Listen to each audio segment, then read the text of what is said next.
আমি আজ আবার লিখতে বসেছি মানুষের চরিত্র নিয়ে। আমরা সবাই হলাম মানুষ।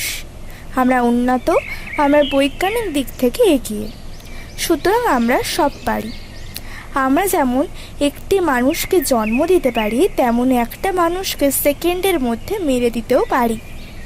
আমরা যেমন একটা মেয়ের পেট থেকে জন্ম নিতে পারি, তেমন একটা অন্য মেয়েকে মিনিটের মধ্যে শীর্ষ করে দিতে পারি।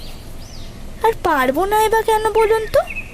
আমরা উন্নত সমাজে, আমরা সব পারি। আমরা নিজেদের প্রাণ থাকতে অন্যদের প্রাণ নিই। আমরা পশুদের প্রাণ নিই, আর পশুদের প্রাণ নেওয়া তো দূরের কথা। আমরা মানুষ হয়ে মানুষের প্রাণ নিচ্ছি, আর পশুদের প্রাণ কেন নেব না? আমরা প্রত্যেকে হলাম প্রকৃতপক্ষে স্বার্থপর।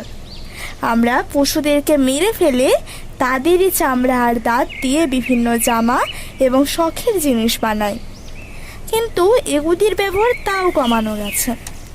কিন্তু আমরা নিজেদেরকে যতই শিক্ষিত বলি, আমরা কিন্তু আসলে ভিতরে ভিতরে ঠিক ততটাই অশিক্ষিত। নয়তো আমাদের মাথায় এরকম ভাবনা আসবেই বা কী করে যে একটা আনারসের ভেতর বাজি ঢুকিয়ে একটা আন্তঃসত্ত্বা 15 বছরের হাতিকে মেরে দেব। তার দোষটি হলো লোকালয়ে খাবারের খোঁজে চলে এসছে।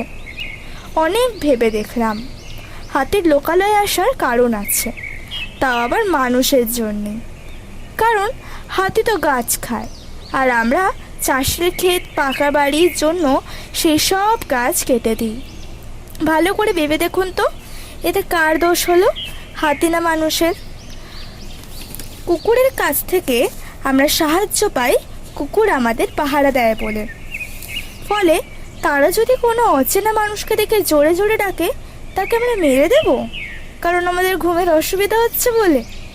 আচ্ছা, আপনারাই বলুন তো, এটা দেখে তো স্পষ্ট বোঝা যাচ্ছে আমরা স্বার্থপর, তাই না? কিংবা ধরুন একটা ছোট পোষা বিড়ালকে কোনো একজনের পছন্দ নয়, তা বলে কি আমরা তাকে মারবো? আর এসব কাজ মানুষরাই করতে পারে, কারণ মানুষ সব পারে।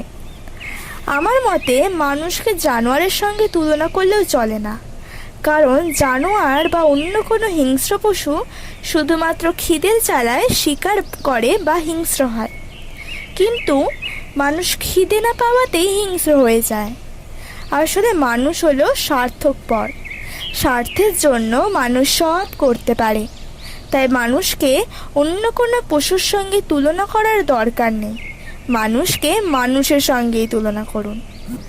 আমার মতে justice for April, justice for মির্চির মতো আন্দোলন কিংবা সোশ্যাল মিডিয়ায় এরকম কোনো ছবি শেয়ার না করে যারা নিষ্পাপ পশুদেরকে মারে, তাদেরকে দয়া করে গ্রেপ্তার করে কঠোরতম শাস্তি দিন। তবেই হয়তো পশুগুলি খুশি হবে। আমি ভেবে অবাক হই, কেরলের মতো এত শিক্ষিত একটি রাজ্যের মানুষ মাথায় এই অদ্ভুত ভাবনা চিন্তা আসে কী করে? আচ্ছা বলুন তো, নিষ্পাপ পশুগুলোর মুখের দিকে চেয়ে কি আপনাদের দয়া লাগে না? কি করে মারতে পারেন আপনারা? ও, আমি ভুলেই গেছিলাম, আমরা তো মানুষ, আমরা সব পারি।